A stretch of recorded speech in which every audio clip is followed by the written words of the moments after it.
Hi everyone, I hope you're doing well. Thank you so much for watching and subscribing. Today's video is a tag video. This tag was originally started by Emmy from Emmy's World of Fragrance, and I was tagged by my gorgeous friend Joss Jane. Joss is one of the sweetest, one of the kindest and most generous people I know on YouTube. I love her content. She makes videos on perfumes, beauty, makeup, mostly perfumes, and she's always sharing amazing deals that are out there, so do subscribe to her channel. Now this tag has 12 questions that I will be answering. And before we start, please do consider subscribing to my channel and press the notification bell so you don't miss any videos.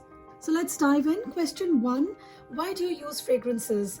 Is it a mood booster, a habit, do you like getting compliments, or for any other reason? For me, it's definitely a mood booster. I don't really care much for compliments, but I do like wearing perfume because I want to smell good. I've always loved wearing perfume. It started with wearing it only on special occasions, and that was when I was in high school.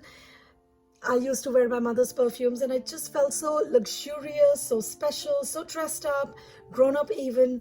And over time, it has become a habit. I love perfume and I love wearing them for myself. Question 2. How much and where do you apply perfume?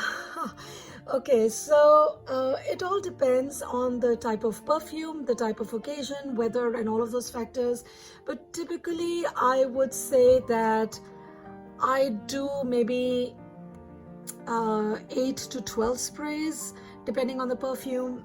If it is a very light perfume and I want it to last a lot longer, then I will go up to 12 sprays.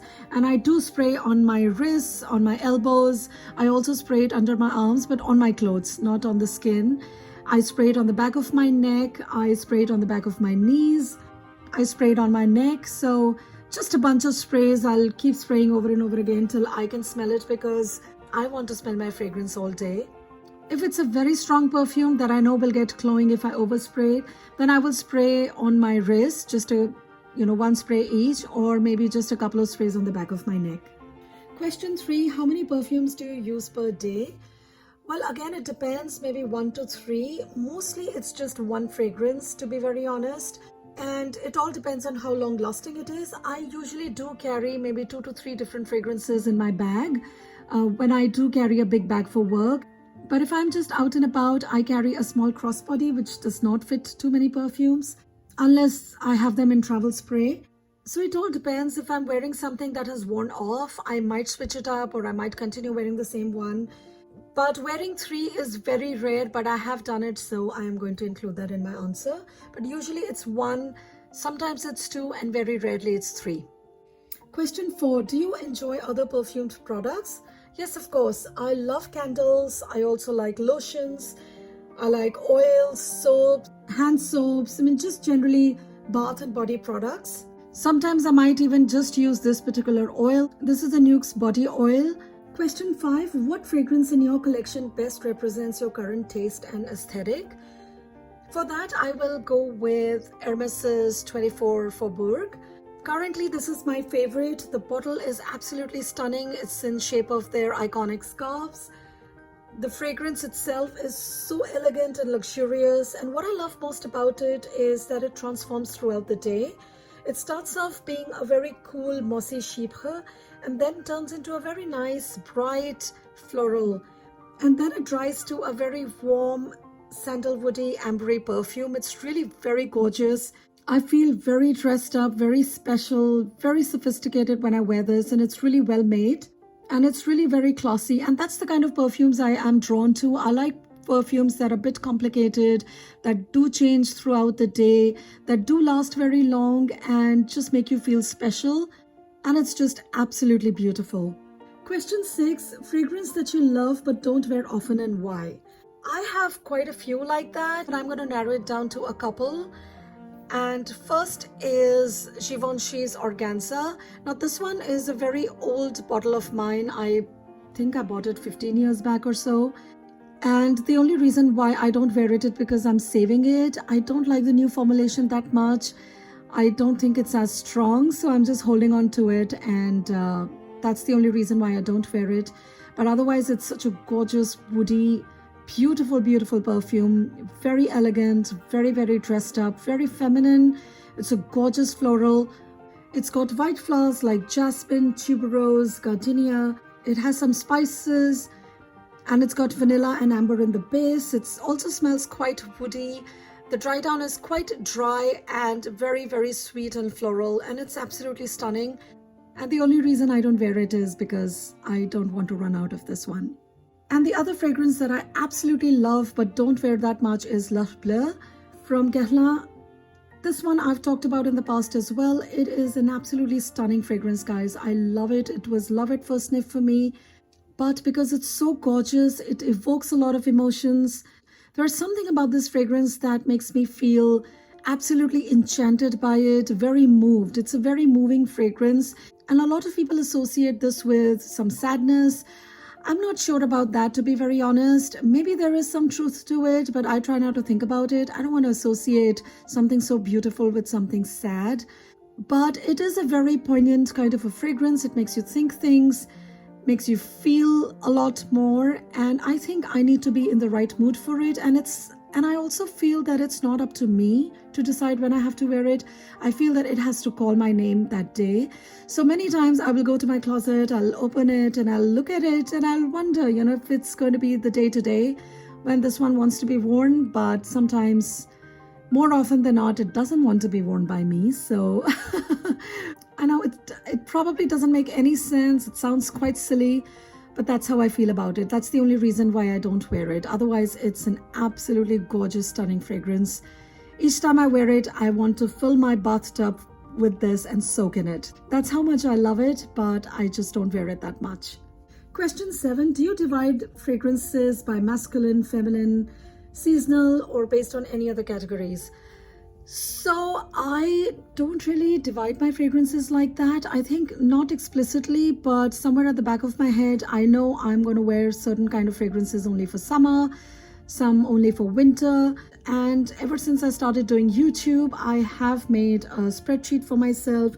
I do categorize them into different houses and whether they're niche or designer, only because sometimes I have to answer questions like these. But other than that, I don't. I like to have all my perfumes out there because you never know what you might be in the mood for. Only recently I've started to do some bit of rotation where I will take my summer perfumes and store them away. And that's only because I'm running out of space. So that's a challenge I'm facing right now. Question 8. How do you typically purchase fragrances? Sampling based on reviews, blind buying, trying to sample in store? Well, I always sample in store. I don't like to order samples. I'm just cheap, I guess. Having said that, I have done that a few times, but I always prefer to just go to the store and get samples for myself. Now, due to COVID, that has not been possible in the last 1 year, so I have been doing a lot of blind buying. Also, up until last few months, I used to buy only in store or from duty free. I never really bought from discount websites because I wasn't sure if they were going to be authentic. And then some of my really nice friends on YouTube confirmed that they were authentic. And so now I have started buying from those sites, primarily fragrancenet.com. So there have been a few blind buys, but wherever possible, I do prefer to sample. I don't know if this is going to continue. Probably yes, because why pay more when you can pay less for the same fragrance? I mean, I realized how much I have spent on fragrances. Today only I saw that L'Impératrice 3 from Dolce & Gabbana is available for $20 online, whereas I paid about $80 from Sephora. So yeah, that's ridiculous. And I don't want to spend that kind of money. But wherever possible, I do prefer to sample. Question 9. What fragrance from your collection was not love at first sniff and took you some time to love? Well, I have quite a few like that, and let me know if you'd like me to do a separate video on that. But the most recent one that comes to mind is Jo Malone's Wood Sage and Sea Salt. Now, this one was very hyped up a few years ago and everyone was talking about it, and I wanted to give it a sniff. And when I did, I was quite disappointed, very underwhelmed, because I thought this smelled like just some spa and I didn't really get the hype around it. And so I tried it a few times, but eventually it grew on me. I first got the 1-ounce bottle of this one, and then I loved it so much I finished it, and now this is my second bottle. This one is 100 ml, and I absolutely love it now, and this is always going to remain in my collection. This one is a gorgeous unisex fragrance. It smells very much aquatic, salty, earthy, very green, quite herbal, and just absolutely stunning. It's very, very elegant, very light, and I think it works beautifully throughout the year as well. Question 10. How do you handle fragrance fails or disappointments? Well, I do usually buy them after extensive research. So I've not had too many fails until last year, where I did buy and buy quite a few. And I'm still trying to use them, still trying to like them. But if I really don't like them, I use them as room sprays or give them away to friends and family, which honestly does not happen too often because they're not so much into fragrances. And if they knew how many fragrances I had, at least my family would give me a lot of grief about them. I think I just try to like them eventually, and I keep them around with the expectation and hope that I will like them, unless it's been something really terrible that I can't stand. And those I just give away. I have to start selling my perfumes. I haven't yet sold, except for some travel sprays that I had got from Maison Francis Kurkdjian. Those are the only ones I've sold, just 2 or 3 of them. Question 11. Fragrance on your wish list that you're not able to purchase, and why? I don't have anything that burning on my wish list as of now. I had done a wish list video some time back, and my wish list is still pretty much the same. I think cost is one of the factors. I do want to get some from Exclusive de Chanel and also from Maison Dior, but they are very expensive, and also because they're not available in the smaller size. And then there are a couple that I do want to get, but they are out of stock or they have been discontinued, like Maison Lancome's La Ventriano, and also Terracotta Le Parfum from Guerlain. That one was discontinued a long time back, and it's very hard to find. And of course, there are many other niche fragrances that are not available to sample, and so I cannot really buy them without sampling. Question 12. What percentage of your collection is niche, designer, and celebrity? So this is where the spreadsheet came in handy. So I have about 55% niche fragrances and about 43% designer. Celebrity is less than 1%. Until very recently, I didn't own any celebrity fragrances. I just recently ordered a couple from Elizabeth and James, and they are on their way. I will do a haul video pretty soon when I receive them.